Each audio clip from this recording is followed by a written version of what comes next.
Hello students, ਅਸੀਂ कर रहे हैं क्लास 10th चैप्टर 6 ट्रायंगल्स त्रिभुज एक्सरसाइज चल रही 6.5 ਅਤੇ क्वेश्चन ਸਾਡਾ ਹੈ 11th। क्वेश्चन ਦੇ ਵਿੱਚ ਗਿਵਨ ਕੀ ਹੈ, ਸਾਡੇ ਕੋਲ ਇੱਕ ਹਵਾਈ ਜਹਾਜ਼ ਉੱਤਰ ਦਿਸ਼ਾ ਵੱਲ 1000 ਕਿਲੋਮੀਟਰ ਚਾਲ ਦੇ ਨਾਲ ਜਿਹੜਾ ਕਿ ਚੱਲ ਰਿਹਾ ਹੈ, मतलब कि एच ਦਾ मतलब कि है प्रति घंटा, मतलब कि 1 घंटे ਵਿੱਚ 1000 ਕਿਲੋਮੀਟਰ ਚੱਲਦਾ ਹੈ। ਅਤੇ ਦੂਸਰਾ ਹਵਾਈ ਜਹਾਜ਼ ਜਿਹੜਾ ਪੱਛਮ ਦਿਸ਼ਾ ਵੱਲ 1200 ਕਿਲੋਮੀਟਰ 1 ਘੰਟੇ ਵਿੱਚ ਉੱਡਦਾ ਹੈ। ਸੋ ਸਾਨੂੰ पता करनू कहा गया है कि 1 से 1/2 घंटे बाद दोवां विचकार दूरी जिहड़ी है वो पता करो। हुण सब तो पहला साडे कोल वर्ड आंदा है इहदे विच उत्तर पश्चिम। हुण उत्तर की गल करिए तो साडे कोल इसनूं असीं बोल दिंदे हां नॉर्थ अते पश्चिम का मतलब साडे कोल हो गया वैसट। सो दिशा का मतलब साडा की हो गया डायरैक्शन। सो सब तो पहला असीं डायरैक्शन बारे जानकारी लै लईए। ये देखो साडे कोल इस तरह 4 डायरैक्शन होंदियां। उपर साडे कोल हुंदा है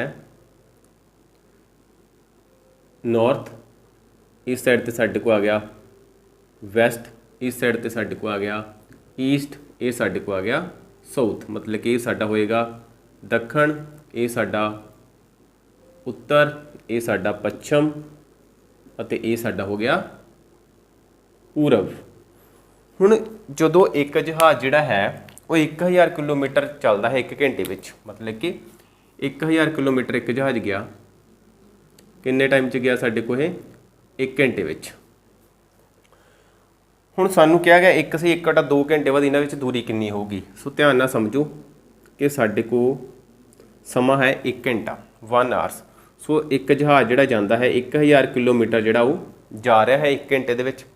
सो 1 घंटे नूं असीं ये लिखदे आ 1 से 1/2। हुण इहदा मतलब होया 1 घंटा 1 आवर, इहदा मतलब होया अद्धा घंटा हाफ एन आवर।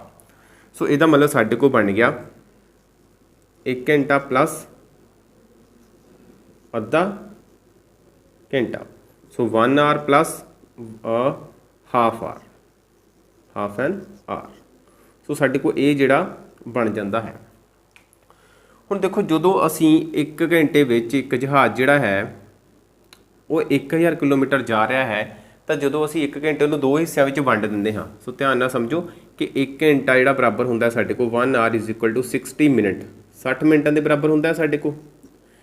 हुण 60 नूं असी 2 भागों में वंड देंगे हाँ। 30 मिनट साढ़े को इधर रह गए, 30 मिनट साइड पर रह गए। सो 30 का मतलब साढ़े को होया अद्धा घंटा, ये भी साढ़े को हो गया अद्धा घंटा। सो यदा मतलब जो जहाज़ है वो 30 मिनटों के कितना जाएगा, 1000 2 भागों में वंड दो, साढ़े को कितना आ गया 500। सो यदा मतलब कि 500 किलोमीटर जिहड़ा जहाज़ है वो अद्धे घंटे विच जा रहा है। सो अद्धे घंटे में 500 किलोमीटर जा रहा है। 1 घंटे में 2 भागों में वंडिया 1/2 1/2, फिर साढ़े को प्लस इत्थे 1/2, साढ़े को ये बनता है ना 1.5 घंटा। सो 500 किलोमीटर साढ़े को ये गया, 500 किलोमीटर साढ़े को ये 500 किलोमीटर ये सारे प्लस किया तो साढ़े को जहाज़ ने कितनी दूरी तय कर ली, 5 10 15 1500 किलोमीटर जी जहाज़ ने दूरी तय की है। सो इसी 1000 किलोमीटर उपर होर चल गया 500, ये साढ़े को इत्थे आ गया 500 तो टोटल साढ़े को गया 1500 किलोमीटर। ये जिहड़ा साढ़े को पूरी इत्थों तक का जिहड़ा डिस्टेंस आ गया वो आ गया 1500 किलोमीटर। सो इस तरह ही एक जहाज़ जिहड़ा है वो पश्चिम दिशा में जा रहा है तो कितनी दूरी तय करता है 1200 किलोमीटर किन्ने समय 1 घंटे में, मतलब कि 60 मिनट के। सो इसनूं 2 भागों में वंडदे हां असीं, साढ़े को आ गया 30 मिनट। सो इधर भी 30 मिनट आ गए साढ़े को। सो ये आ गया 1/2 1/2, अद्धा घंटा हो गया ना। 30 मिनट का साढ़े को अद्धा घंटा बनता है। सो 1200 भी 2 भागों में वंड दो, साढ़े को आ गया 600 किलोमीटर। सो इसी तरह साढ़े को इधर भी आ गया 600 किलोमीटर। सो ये भी साढ़े को 1/2 प्लस 1/2 प्लस 1/2 बनया।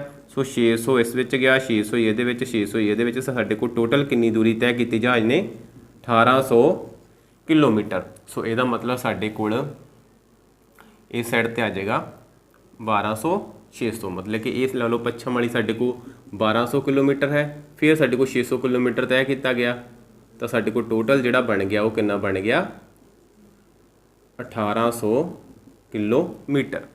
हुण 1800 किलोमीटर जो दोवें जहाज़ चल गए, सॉरी एक जहाज़ 1800 किलोमीटर चलिया तो दूसरा 1500 किलोमीटर चलिया, तो असीं दोवां जहाज़ां दे विचकार दी दूरी जिहड़ी वो पता करनी है कि दोवें एक दूसरे तो कितनी दूरी ते हन। सो इसका पता करने के लिए असीं एक जहाज़ इस पॉइंट पर, हुण साडे कोल दूसरा जहाज़ इस पॉइंट पर है तो असीं इसनूं ਦੋਵਾਂ ਪੁਆਇੰਟਸ ਨੂੰ ਮਿਲਾ ਦਿੰਦੇ ਹਾਂ ਤਾਂ ਇਹਦਾ ਮਤਲਬ ਇਹ ਹੋਇਆ ਕਿ ਅਸੀਂ ਜੋ ਇਹ ਵਾਲੀ ਦੂਰੀ ਬਣੀ ਹੈ ਸਾਡੇ ਕੋਲ, ਅਸੀਂ ਇਸ ਨੂੰ ਪਤਾ ਕਰਨਾ ਹੈ। ਸੋ ਇਹ ਸੀ ਇੱਕ ਕਨਸੈਪਟ ਜਿਹਨੂੰ ਅਸੀਂ ਲੌਜੀਕਲੀ ਸਮਝਿਆ ਹੈ ਕਿ ਕਿਸ ਤਰ੍ਹਾਂ ਇੱਕ ਜਹਾਜ਼ 1500 ਕਿਲੋਮੀਟਰ ਜਾਂਦਾ ਹੈ ਤੇ ਦੂਸਰਾ 1800 ਕਿਲੋਮੀਟਰ ਜਾਂਦਾ ਹੈ। ਹੁਣ ਅਸੀਂ ਵੇਖਦੇ ਹਾਂ ਕਿ ਇਹਨੂੰ ਹੋਰ ਕਿਸ ਢੰਗ ਨਾਲ ਅਸੀਂ ਦੱਸ ਸਕਦੇ ਹਾਂ। ਸੋ ਸਭ ਤੋਂ ਪਹਿਲਾਂ ਸਮੇਂ ਨੂੰ ਸਹੀ ਕਰੋ। ਸਾਡੇ ਕੋਲ 1 ਸਹੀ 1/2 ਬਰਾਬਰ ਆ ਗਿਆ, 2 ਏਕਮ 2 ਤਾਂ 1 3, 3/2 ਘੰਟੇ। ਸੋ ਇੱਕ ਜਹਾਜ਼ 3/2 ਘੰਟੇ ਵਿੱਚ ਦੂਰੀ ਤੈਅ ਕਰਦਾ ਹੈ, ਬਰਾਬਰ ਆ ਗਿਆ ਸਾਡੇ ਕੋਲ 1000 ਗੁਣਾ 3/2 ਕਿਲੋਮੀਟਰ। ਸੋ ਅਸੀਂ 2 ਏਕਮ 2 ਇਹਨੂੰ ਡਿਵਾਈਡ ਕੀਤਾ, ਸਾਡੇ ਕੋਲ ਆ ਗਿਆ 500। ਸੋ 500 ਉੱਪਰ ਆਇਆ ਸਾਡੇ ਕੋਲ, ਨਾਲ 3 ਹੈ ਸਾਡੇ ਕੋਲ, 500 ਨੂੰ 3 ਨਾਲ ਗੁਣਾ ਕਰੋ, ਸਾਡੇ ਕੋਲ ਬਣ ਗਿਆ 1500 ਕਿਲੋਮੀਟਰ। ਸੋ ਜਿਸ ਤਰ੍ਹਾਂ ਅਸੀਂ ਪ੍ਰਾਪਤ ਕੀਤਾ ਸੀ ਕਿ ਸਾਡੇ ਕੋਲ ਪਹਿਲਾ ਜਹਾਜ਼ ਕਿੰਨਾ ਜਾਂਦਾ ਸੀ, 1500 ਕਿਲੋਮੀਟਰ ਅਸੀਂ ਪ੍ਰਾਪਤ ਕਰ ਲਿਆ ਹੈ। ਇਸ ਤਰ੍ਹਾਂ ਹੀ ਅਸੀਂ ਕਰਾਂਗੇ ਦੂਜਾ ਜਹਾਜ਼ ਇੰਨੇ ਸਮੇਂ ਵਿੱਚ ਦੂਰੀ ਤੈਅ ਕਰਦਾ ਹੈ, ਬਰਾਬਰ 1200 ਗੁਣਾ 3/2। ਸੋ ਇਹ ਸਾਡੇ ਕੋਲ ਕੀ ਆਉਂਦਾ ਹੈ, 2 ਏਕਮ 2 ਤੇ ਇੱਧਰ ਆ ਗਿਆ ਸਾਡੇ ਕੋਲ 600। ਸੋ ਹੁਣ 600 ਨੂੰ 3 ਨਾਲ ਗੁਣਾ ਕਰੋ, ਸਾਡੇ ਕੋਲ ਆ ਗਿਆ ਛੇਤੀ 1800 ਕਿਲੋਮੀਟਰ। ਹੁਣ ਦੋਵੇਂ ਦੂਰੀਆਂ ਸਾਡੇ ਕੋਲ ਪ੍ਰਾਪਤ ਹੋ ਗਈਆਂ ਹਨ। ਹੁਣ ਦੇਖੋ ਸਾਡੇ ਕੋਲ ਇਸ ਪੁਆਇੰਟ ਦਾ ਨਾਮ ਅਸੀਂ ਰੱਖ ਦਿੰਦੇ ਹਾਂ ਇਹ ਪੁਆਇੰਟ ਹੋ ਗਿਆ ਸਾਡਾ B, ਇਹ ਹੋ ਗਿਆ C ਪੁਆਇੰਟ। ਹੁਣ ਦੋਵੇਂ ਜਹਾਜ਼ ਦੇਖੋ, ਇੱਕ ਜਹਾਜ਼ ਉੱਤਰ ਦਿਸ਼ਾ ਵੱਲ ਉੱਪਰ ਸਿੱਧਾ ਹੈ ਤਾਂ ਸਾਡੇ ਕੋਲ ਇੱਥੇ ਕਿਹੜਾ ਕੋਣ ਬਣਾ ਰਿਹਾ, ਉਹ 90 ਡਿਗਰੀ ਦਾ ਰਾਈਟ ਐਂਗਲ ਬਣ ਰਿਹਾ ਸਾਡੇ ਕੋਲ। ਇਹਦਾ ਮਤਲਬ ਕਿ ਸਾਡੇ ਕੋਲ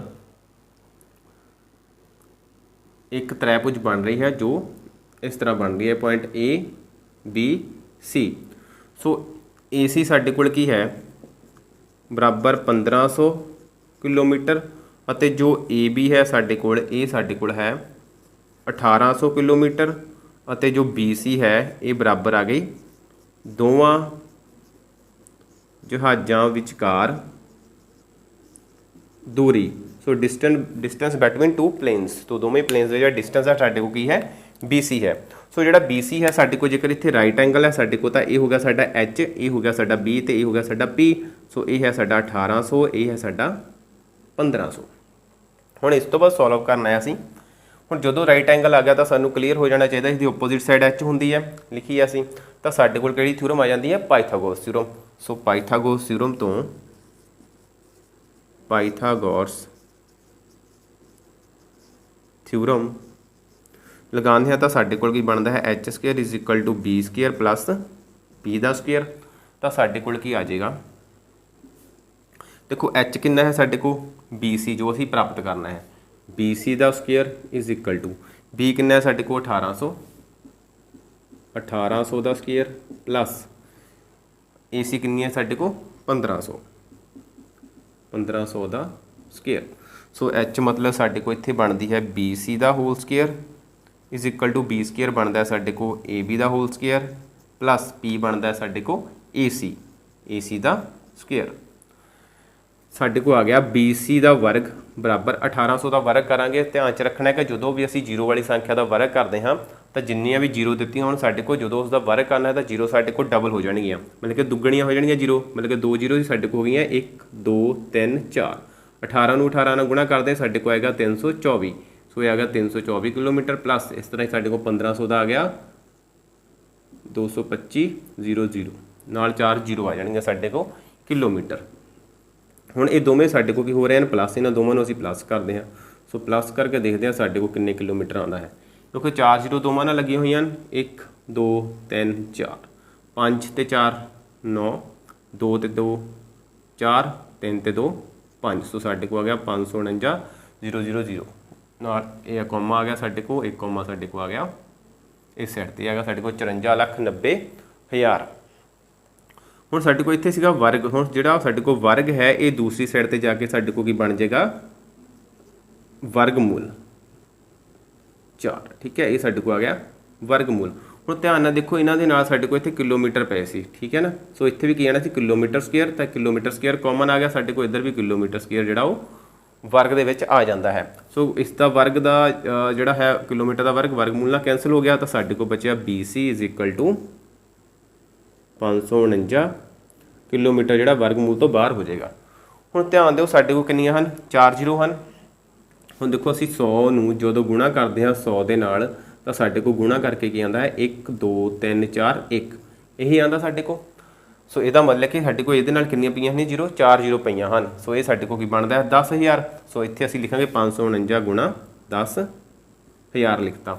ਹੁਣ 10,000 ਦਾ ਵਰਗਮੂਲ ਸਾਡੇ ਕੋਲ ਕੀ ਆਏਗਾ, ਸਭ ਤੋਂ ਪਹਿਲਾਂ ਇਸ ਨੂੰ ਲਿਖੋ 549 ਗੁਣਾ 10,000 ਕਿਲੋਮੀਟਰ।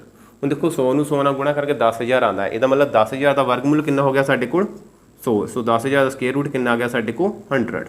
ਸੋ 100 ਰੂਟ 'ਚ ਰਹਿ ਗਿਆ ਸਾਡੇ ਕੋਲ 549 ਕਿਲੋਮੀਟਰ। ਹੁਣ 549 ਨੂੰ ਅਸੀਂ ਕਿਸ ਤਰ੍ਹਾਂ ਸੋਲਵ ਕਰਨਾ ਹੈ, 549 ਹੈ 100 ਭਾਜ ਗੁਣਨਖੰਡ ਵਿਧੀ ਲਗਾਓ 549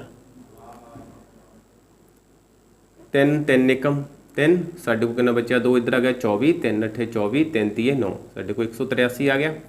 ਹੁਣ ਇਸ ਤੋਂ ਬਾਅਦ ਫਿਰ ਅਸੀਂ ਕਰਦੇ ਹਾਂ 3 ਛਿਕੇ 18 ਤੇ 3 ਏਕਮ 3 61 ਆ ਗਿਆ ਸਾਡੇ ਕੋਲ। ਹੁਣ ਦੇਖੋ 61 ਜਿਹੜਾ 61 ਹੈ 61 ਦੇ ਟੇਬਲ ਦੇ ਵਿੱਚ ਹੀ ਆਉਂਦਾ ਹੈ, ਹੋਰ ਕਿਸੇ ਪਹਾੜੇ ਵਿੱਚ ਨਹੀਂ ਆਉਂਦਾ ਸਾਡੇ ਕੋਲ। ਹੁਣ ਜਦੋਂ ਵੀ ਵਰਗਮੂਲ ਦੇ ਵਿੱਚ ਕੋਈ ਸੰਖਿਆ ਹੁੰਦੀ ਹੈ ਤਾਂ ਜਦੋਂ ਉਸ ਨੂੰ ਅਭਾਜ ਗੁਣਨਖੰਡੀ ਵਿਧੀ ਨਾਲ ਪ੍ਰਾਈਮ ਮੈਥਡ ਨਾਲ ਸੋਲਵ ਕਰਦੇ ਹਾਂ ਤਾਂ ਜਿਹੜੀ ਸੰਖਿਆ ਸਾਡੇ ਕੋਲ 2 ਵਾਰੀ ਆ ਜਾਂਦੀ ਹੈ ਉਸ ਨੂੰ ਅਸੀਂ 1 ਵਾਰੀ ਲੈਂਦੇ ਹਾਂ। ਸੋ ਇਹਦਾ ਮਤਲਬ BC ਆ ਗਿਆ ਸਾਡੇ ਕੋਲ 100 ਮਲਟੀਪਲਾਈ ਲਿਖ ਦਿੰਦੇ ਹਾਂ ਅਸੀਂ 3, ਕਿਉਂਕਿ 2 ਵਾਰੀ ਸੰਖਿਆ ਇਸ ਨੂੰ ਅਸੀਂ 1 ਵਾਰ ਲਿਖਤਾ। ਜਾਂ ਫਿਰ ਇਸ ਤਰ੍ਹਾਂ ਕਰੋ 549 ਬਣਦਾ ਸਾਡੇ ਕੋਲ 3 ਗੁਣਾ 3 ਗੁਣਾ 61 ਕਿਲੋਮੀਟਰ। ਸੋ ਇਸ ਤੋਂ ਬਾਅਦ ਸਾਡੇ ਕੋਲ ਆਉਂਦਾ ਹੈ BC ਬਰਾਬਰ 100। ਹੁਣ ਇਸ ਵਿੱਚ 3 ਦੇਖੋ ਕਿੰਨੀ ਵਾਰੀ ਆ ਗਿਆ, 2 ਵਾਰੀ ਆ ਗਿਆ ਨਾ। ਸੋ ਇੱਥੇ ਵੀ ਜਿਸ ਤਰ੍ਹਾਂ ਸਾਡੇ ਕੋਲ 10,000 ਸੀ 100 ਬਣਦਾ 100 ਗੁਣਾ 100। ਸੋ ਸਾਡੇ ਕੋਲ 3 ਗੁਣਾ 3 ਆਉਂਦਾ ਹੈ, ਅਸੀਂ 1 ਵਾਰੀ 3 ਜਿਹੜਾ ਉਹ ਬਾਹਰ ਲਿਖ ਲੈਂਦੇ ਹਾਂ ਤਾਂ ਸਾਡੇ ਕੋਲ ਰੂਟ 'ਚ ਰਹਿ ਗਿਆ 61 ਕਿਲੋਮੀਟਰ। ਸੋ ਸਾਡੇ ਕੋਲ BC ਬਰਾਬਰ ਆ ਗਿਆ 300 ਨਾਲ ਸਕੁਅਰ ਰੂਟ 'ਚ ਆ ਗਿਆ ਸਾਡੇ ਕੋਲ 61 ਕਿਲੋਮੀਟਰ। ਸੋ ਇਸ ਲਈ ਦੋਹਾਂ ਜਹਾਜ਼ਾਂ ਵਿਚਕਾਰ ਦੂਰੀ ਬਰਾਬਰ ਕਿੰਨੀ ਆ ਗਈ 300 ਵਰਗਮੂਲ 61 ਕਿਲੋਮੀਟਰ। ਸੋ ਇਹ ਸਾਡਾ ਜਿਹੜਾ ਕੁਐਸਚਨ ਹੈ ਉਹ ਸੋਲਵ ਹੁੰਦਾ ਹੈ। ਸੋ ਕੁਐਸਚਨ ਦੇ ਵਿੱਚ ਕਿਸੇ ਸਾਡੇ ਕੋਲ 2 ਜਹਾਜ਼ ਦਿੱਤੇ ਗਏ ਸੀ, ਇੱਕ ਉੱਤਰ ਦਿਸ਼ਾ ਵੱਲ ਉੱਡ ਰਿਹਾ ਹੈ ਤੇ ਦੂਸਰਾ ਪੱਛਮ ਦਿਸ਼ਾ ਵੱਲ ਉੱਡ ਰਿਹਾ ਹੈ। ਸੋ ਜਿਹੜਾ ਉੱਤਰ ਦਿਸ਼ਾ ਵੱਲ ਹੈ ਉਹ ਕਿੰਨਾ ਅਸੀਂ ਪ੍ਰਾਪਤ ਕੀਤਾ 1.5 ਘੰਟੇ ਵਿੱਚ 1500 ਕਿਲੋਮੀਟਰ ਤੇ ਇਹ ਕਿੰਨਾ ਸੀ 1800 ਕਿਲੋਮੀਟਰ। ਸੋ ਇਸ ਤਰ੍ਹਾਂ ਸਾਡੇ ਕੋਲ ਇੱਕ ਟਰਾਇੰਗਲ ਜਿਹੜੀ ਬਣ ਕੇ ਤਿਆਰ ਹੋ ਜਾਂਦੀ ਹੈ। ਸੋ ਇਹ ਕੀ ਹੈ ਸਾਡੇ ਕੋਲ ਰਾਈਟ ਐਂਗਲ ਟਰਾਇੰਗਲ ਸਮਕੋਣ ਤ੍ਰੈਭੁਜ। ਸੋ ਜਦੋਂ ਸਮਕੋਣ ਤ੍ਰੈਭੁਜ ਬਣ ਗਈ ਤਾਂ ਸਾਨੂੰ ਕਲੀਅਰ ਹੋ ਜਾਣਾ ਚਾਹੀਦਾ ਕਿ ਪਾਈਥਾਗੋਰਸ ਥਿਊਰਮ ਲੱਗੇਗੀ। ਸੋ ਉਹੀ ਅਸੀਂ ਸਾਡੇ ਕੋਲ ਜਿਹੜੀ ਟਰਾਇੰਗਲ ਬਣ ਗਈ ABC ਬਣ ਗਈ ਤੇ ਪਾਈਥਾਗੋਰਸ ਥਿਊਰਮ ਲੱਗੀ, ਉਹ ਲਗਾਈ ਅਸੀਂ ਤਾਂ ਸਾਡੇ ਕੋਲ BC ਹੈ ਉਹ ਦੋਵਾਂ ਜਹਾਜ਼ਾਂ ਦੇ ਵਿਚਕਾਰ ਦੂਰੀ ਹੈ। ਸੋ ਜੋ ਅਸੀਂ ਪਤਾ ਕਰਨੀ ਹੈ। ਸੋ ਫਿਰ ਅਸੀਂ ਸੋਲਵ ਕਰਦੇ ਕਿ ਪਾਈਥਾਗੋਰਸ ਥਿਊਰਮ ਦੇ ਅਨੁਸਾਰ ਤੇ ਅਸੀਂ ਵਰਗਮੂਲ ਪਤਾ ਕੀਤੇ ਤਾਂ ਜਦੋਂ ਸਾਡੇ ਕੋਲ ਆਨਸਰ ਬਣਿਆ ਤਾਂ ਉਹ ਬਣ ਗਿਆ 300 ਵਰਗਮੂਲ 61 ਕਿਲੋਮੀਟਰ। ਸੋ ਇਸੇ ਸਾਡਾ ਕੁਐਸਚਨ ਨੰਬਰ 11। ਉਮੀਦ ਕਰਦਾ ਕਿ ਜਿਹੜਾ ਕੁਐਸਚਨ ਆ ਤੁਹਾਨੂੰ ਕਲੀਅਰ ਹੋ ਗਿਆ ਹੋਵੇਗਾ। ਅਗਰ ਫਿਰ ਵੀ ਕੋਈ ਪ੍ਰੋਬਲਮ ਹੈ ਤਾਂ ਤੁਸੀਂ ਕਮੈਂਟ ਕਰਕੇ ਦੱਸ ਸਕਦੇ ਹੋ। ਸੋ ਵੱਧ ਤੋਂ ਵੱਧ ਬੱਚਿਆਂ ਤੱਕ ਸ਼ੇਅਰ ਕਰੋ ਤਾਂ ਜੋ ਅਸੀਂ ਦੂਜੇ ਬੱਚਿਆਂ ਦੀਆਂ ਮੁਸ਼ਕਲਾਂ ਵੀ ਹੱਲ ਕਰ ਸਕੀਏ। ਸੋ ਥੈਂਕ ਯੂ, ਮਿਲਦੇ ਹਾਂ ਨੈਕਸਟ ਕਲਾਸ ਦੇ ਵਿੱਚ ਨੈਕਸਟ ਕੁਐਸਚਨ ਦੇ ਨਾਲ।